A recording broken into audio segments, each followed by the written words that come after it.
Go. Hello and welcome to IAMT Studio. I'm Chris Evans, Head of Business Intelligence, and I'm joined today by a group of guests from our membership. We've got Oscar Teran, EVP Market and Solutions at EVS, Jeff Burgess,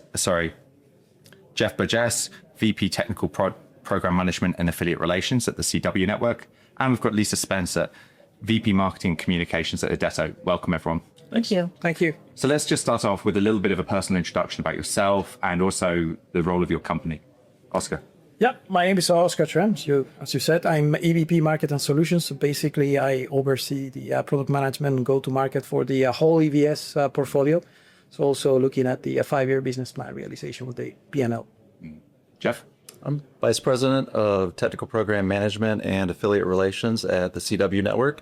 And my role is primarily focused on satellite distribution, working with all the CW Network affiliate stations across the country who are downlinking our feed, making sure they've got the right equipment, overseeing technology migrations. And prior to that, I spent time in other companies in master control, distribution, newsroom computer systems. I've just spent a lot of time with migrations to cloud and IP. Welcome, Lisa. Great. Hi. So I help tell Irdeto's story globally in terms of cybersecurity, and also help with making sure that we create awareness around the dangers of cybersecurity and anti-piracy measures that can help make sure that our industry stays around for a long, long time. Fantastic. So in today's episode of the podcast, we're going to be talking about the State of MediaTech report from IAMT. This is our flagship business intelligence report, and we'll be digging into some of the key trends and topics we've seen in it. So to start off, we're going to take a look reviewing the technology roadmap. AI and ML topped the all-industry ranking of technology roadmap trends for the 4th consecutive edition of the IAMT State of MediaTech report. We saw that 66% of respondents to our latest MediaTech Industry Tracker survey cited it as an important area of their roadmap. And when asked to name only one top priority, AI and ML still ranks top, with 34% of the sample citing it. So if AI continues to lead organizations' technology investment priorities, where's AI delivering value? Oscar. Actually, it's a very good question. I think we cannot deny that there's a hype around the technology itself, and I think that it has an impact with all of us making usage of this incredible technology day by day.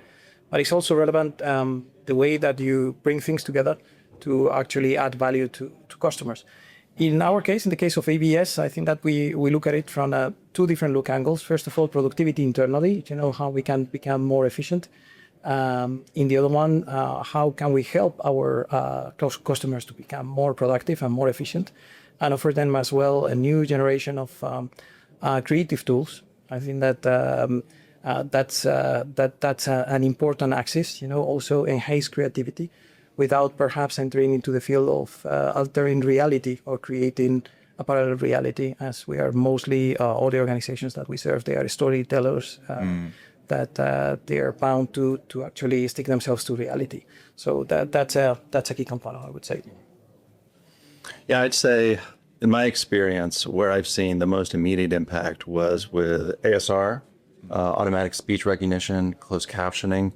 That really has been very successful in a lot of circumstances. It's not the best tool for every type of content, but for the content that it's suited for, it works really well. And that's immediate impact to the bottom line in terms of cost. But that metadata has also been an area that I've seen a lot of progress in. Being able to just tag content very easily, make it very findable, make it very searchable, allow editors to work much more quickly, maybe even automating off of that. And then I think localization is the next big thing, I think, where we're going to see some big changes. Yeah. And Lisa, at Irdeto, you see, also some challenges coming with introducing AI and ML into organizations, right? Yeah, I mean, I think so. With everything, there's 2 sides to a coin, right? I think AI within the industry is really helping in terms of improving search and content recommendations. That really helps our customers personalize things for their customers, which is obviously really important and gives a competitive edge. For us, the way we are continuing to use AI and ML is really in making sure that our anti-piracy offerings are much more robust, much more thorough and quicker in terms of being able to scan the open and the dark web for any kind of infringements. But indeed, I mean, I think some of it's really great at making organizations faster and leaner and more useful to customers. But also, when we talk about deepfakes and when we talk about IP infringement and things like that, AI is getting so sophisticated that it's really hard to now distinguish what's real and what's fake. And that's something that has potentially a really negative brand impact on the IP of customers. So I think what we're really seeing here there is that, there's an acceleration in how we're having to adapt to bring AI and ML into organizations. But also as we unlock those new capabilities, we're also unlocking new challenges and we've got to navigate those. And one of the other aspects that relates to this that we saw in the report as well is the importance of trust, right? So as we bring these new features in, one of the leading themes of the report in particular, we saw that provenance and authenticity as an emerging area of focus in technology roadmaps. So this was initially led by respondents in the Americas. So we saw last year in 2025 that the Americas had been a leader, but now other key regions like EMEA and Asia Pac, they're also catching up to a comparable level of engagement and seeing as well that provenance and authenticity is very important to their workflows. So in terms of the purchase decision-making, vendor reputation and relationship, this is also a key factor for MediaTech buyers. So Jeff, what does establishing and maintaining trust look like in your organization? I think a large part of it is security, because a lot of these AI workflows, one of the first things you hear is data. And if you want it to really work for you, well, you need to feed it data. It needs to be informed about your organization. But then this is one of your most valuable assets. And so I think with Lisa was saying about security, it's interesting. You think I have to feed it data, but do I trust it not to get out? Yeah. Right? Because that would basically, it blows up in your face at that point. So I think that's where a lot of the trust has to really be built. And how's that look like on your side, Lisa? Helping your partners, your customers to find that trust and evidence that with your solutions. Yeah, I mean, I think gone are the days when you could just trust a brand because of that brand recognition. I think with deepfakes and with AI, you're seeing a lot of uncertainty around what to believe. Can you trust what you're reading? Can you trust what you're seeing? So, if we go back to talking about technology, it's part of an entire, I guess, like provenance or trust chain. Irdeto, we recently joined C2PA. So that kind of ability to verify that the trusted image or thing that you're reading is actually real. It's really easy to strip out metadata now. To be able to lock that in, coupled with watermarking and then enforcements and takedowns and prosecution, the whole end-to-end chain really is important in making sure that you're establishing trust right from the jump, so that you can, engender that trust and that accountability with your customers and your partners. What does that look like at EVS, Oscar? I think that I can confirm that, especially since I would say late 2025, we started to see that the specific key RFPs, they start questioning about how, if you use AI, how do you use it? And what is the degree of, I would say, commitment with regards to respecting reality into the tools that you provide actually to different broadcasters and content owners, right? So there's that awareness. I would say that is a little bit biased by what we see in our phones and perhaps our own self-experience about what is possible, and what we see in different social media channels. That is the truth. In reality, the technology has a huge potential. So in the first pillar, as I said, I think that is productivity, pretty much in line with what you mentioned about creating metadata, making content more searchable, and also automate workflows that before they were not possible, right? How do you select a specific content that might be relevant for a specific audiences, content personalization? There's no risks of hallucination. However, there's another axis. In our case, for example, we launched already years ago a tool called Extra Motion that creates a slow motion, actually interpolating frames across different frames. So we can create a slow-mo out of whatever clip that we have ingested in our machines.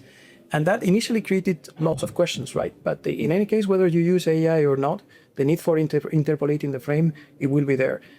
Is it something that is irresponsible because you are creating something new within a specific time frame?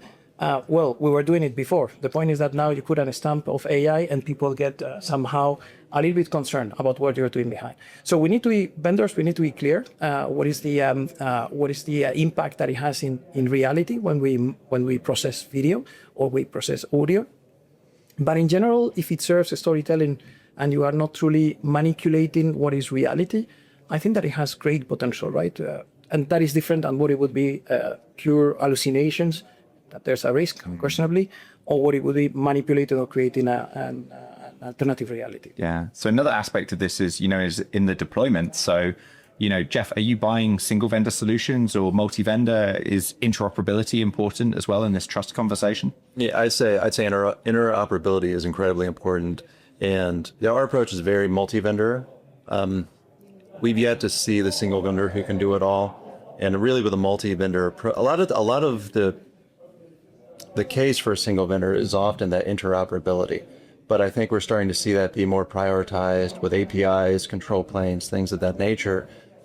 It's a lot easier now to have a wide variety of vendors working together than it was 10 years ago. And I think that's when you're looking at the vendors, that's really what you want to hear is a rich API and really a willingness to collaborate with other vendors that they haven't worked with before. And how do these types of kind of customer requests translate to what you're doing at Irdeto, EVS? What does that look like? Yeah, we see the same thing. A lot of our customers want to really avoid that vendor lock-in. So indeed, being able to play nicely with everybody else in the ecosystem is really key. Indeed, I can confirm that true openness, it's a key parameter for unleashing efficiency. You expect to reuse computational resources. You expect to reuse tools in different contexts. So collaboration across all the different vendors is key. And perhaps the previous reality was based and was built around the standards. In the current days, after many years of open software communities, thanks to AI and AI development, we are going to be facing an era of really fast acceleration in interoperability requirements and how solutions and the technology stack interacts one vendor with another. So it's truly exciting times. And I think sorry. And I think, in our industry right now, there's so much M&A activity going on that at the end of the day, when you're trying to kludge together multiple backends and you have broadcast platforms and streaming platforms, you don't want to throw everything out and start building from the ground up. So you need to work with vendors and partners that can help make sure that everything stays working and it doesn't break so that you can still continue to deliver that great service to your customers. I was going to say, it's hard for me sometimes to take like a 5-year plan seriously, right? I'll like a 1-year plan. I'm like, okay, mate. Exactly. Let's go month by month. Yes. I think that feeds back into this topic of agility, though, that we've also been talking about in the reports as well. Software defined, as you mentioned, gives us that. Also open ecosystems as well. These are all things that bring together to make a more kind of agile and dynamic way of working. We've also talked about how that we can increase the utilization of what we've already got. So again, Jeff, I'd be interested, what does that look like on the ground in terms of the deployments or the workflows that you've got going? How are you kind of challenging yourself to become more agile? I think that, for us, it really gets back to being strategic about the ecosystem, really making sure that we're picking vendors and equipment that's future-proofed, that we don't know exactly where we're going, but you have an idea. And being able to ask those right questions. And really, I think one of the big things right now for us is building in observability, telemetry, control, that sort of thing. Because a lot of the systems that we're migrating away from were very locked down. Like satellite is something that I'm dealing with a lot right now. Like satellite was very much, you set it, you locked in, and you may not need to touch it again for years.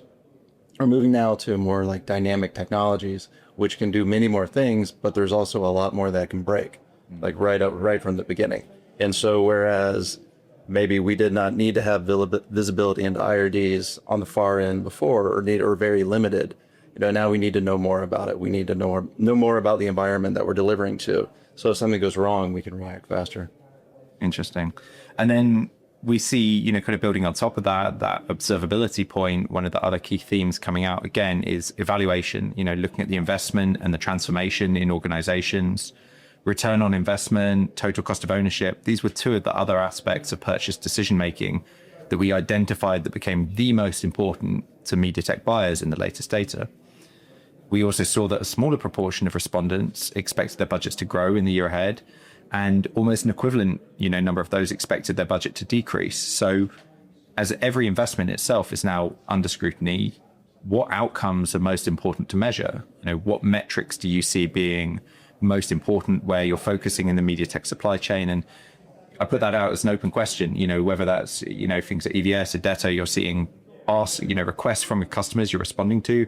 Jeff, if you've kind of got directives in terms of what you're looking to surface, for reporting and measurement. Does anyone want to jump in on that one?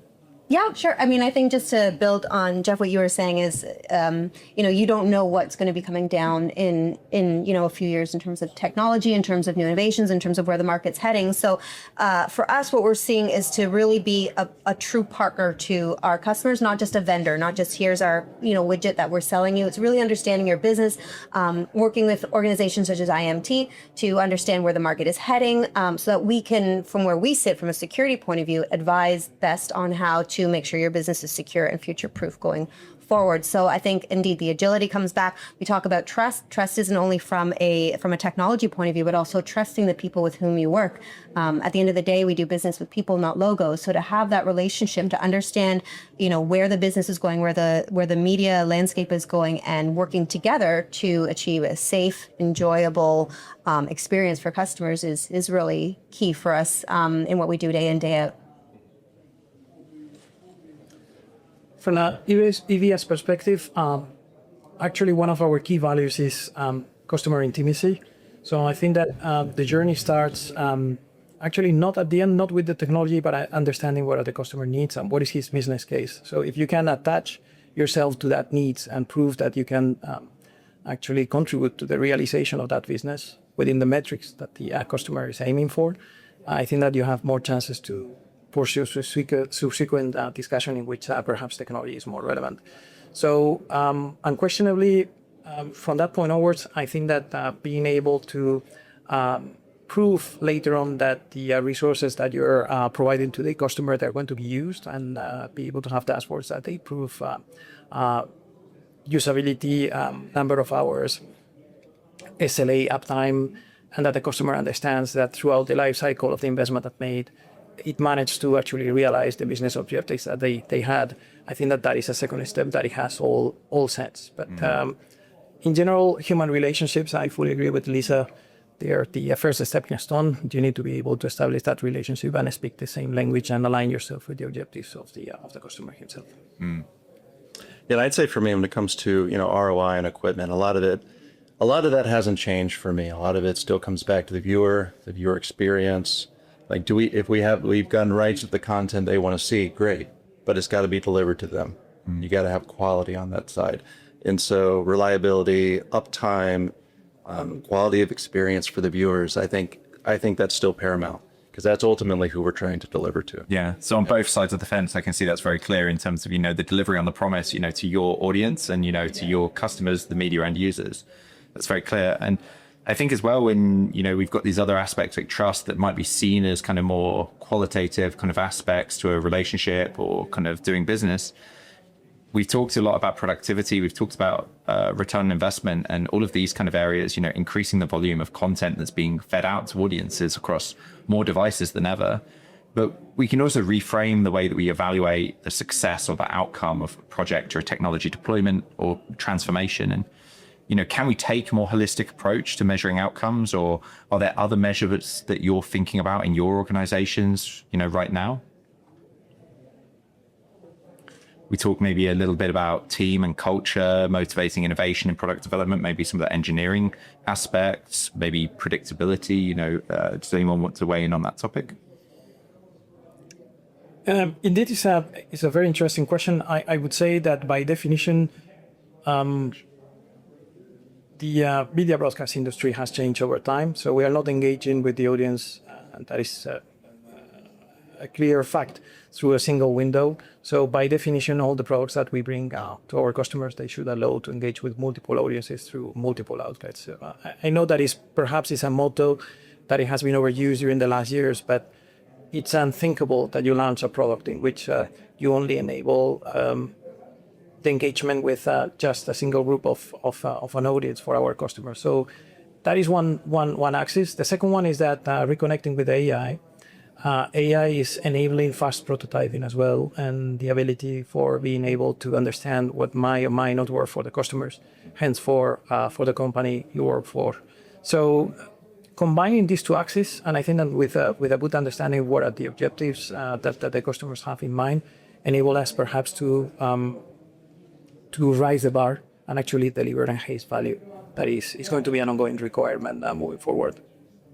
Yeah, and I think, just what we're talking about, making sure that you are a vendor and a partner that's really agile and being really flexible, because I think the way people consume content today, it's not like it was, back in the day when you'd sit in front of the TV in the living room. Like, people are consuming content on all types of connected devices. And they're also not only in terms of the devices, but consuming it in a different way. Irdeto, we're a global company, so we have, customers who have very high ARPU and who are like always on. But then we also have use cases for customers in India who they can maybe only, the security guard who wants to watch like 15 minutes of a football match on his phone on his break. And we have to enable our customers to be able to monetize subscriptions like that. So it's not only just being able to be flexible and agile in terms of what devices, we enable our customers to provide or to provide viewing for their customers, but also how do you monetize that and what's the different advertising strategies. So it's really, again, just being super flexible to the needs, the different geographic needs, the different age group needs, and working with your customers to understand that and then provide the technology that can support that. Mm. Yeah, when I think right now, about holistic, everything's so fragmented. There's so many ways to watch, there's so many ways to consume, and so there's so many more things that can break. And I come from master control, so we're always like, okay, spot a problem. How can we automatically detect that? And that's come a long way, but there's still so many things that break, that require somebody to complain, for the right person to hear it, and then to initiate action and fix it. And so when I hear about, agentic AI and all these things, my mind immediately goes there. Like, can we get to the data? Can we spot an issue faster? Can we fix it faster? Because there's so many things now that are still, the data is in different places. You can't access it in a single place. I think there's a lot of opportunity there just to move in a more automated way, fix problems. One of the other dimensions we talked a little bit about as well was ESGs, and if we're seeing that continue to be present in RFPs and pieces like that, as well as one of these other metrics of performance. So does anyone want to kind of offer their perspective on that? Yeah, I think for us, we're seeing, so it's both a push and a pull. So at Irdeto, we've been very heavily involved in ESG for the past decade. We're not, we're a software security company, so we have scope 3 emissions more so than actual hardware things, but we're really trying to limit that.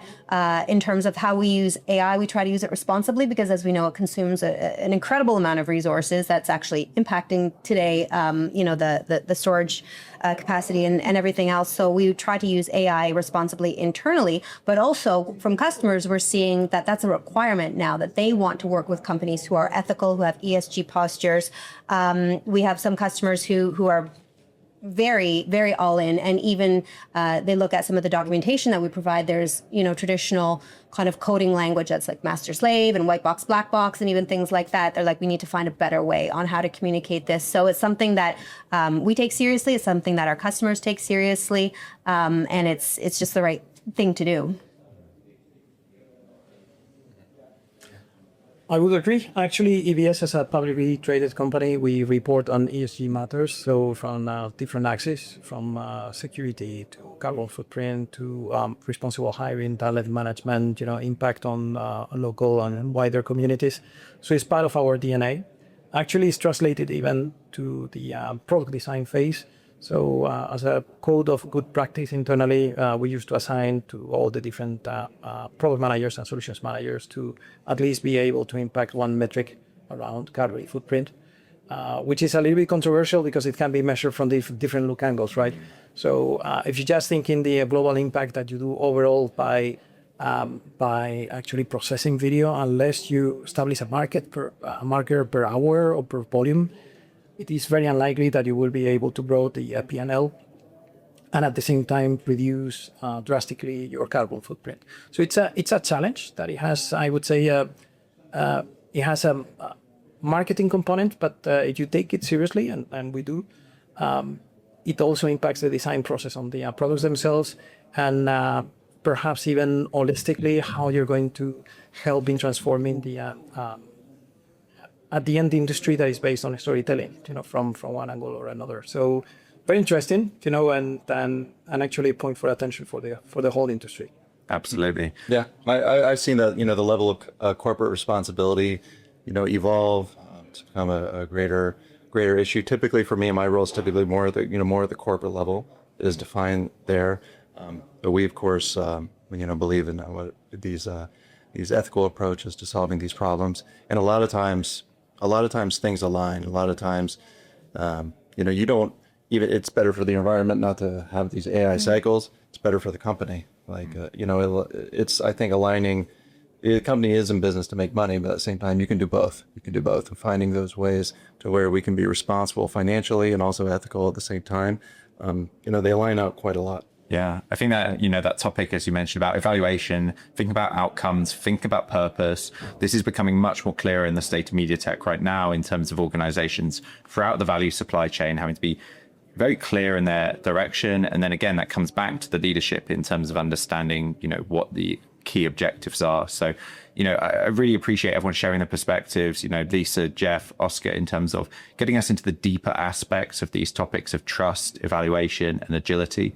So thank you all for joining me today. Thank you. Appreciate it. And if you want to have more information about the business intelligence at IAMT, you can find out more about accessing the State of MediaTech on our brand new website, and then also check out more about the other member benefits on IAMT.org.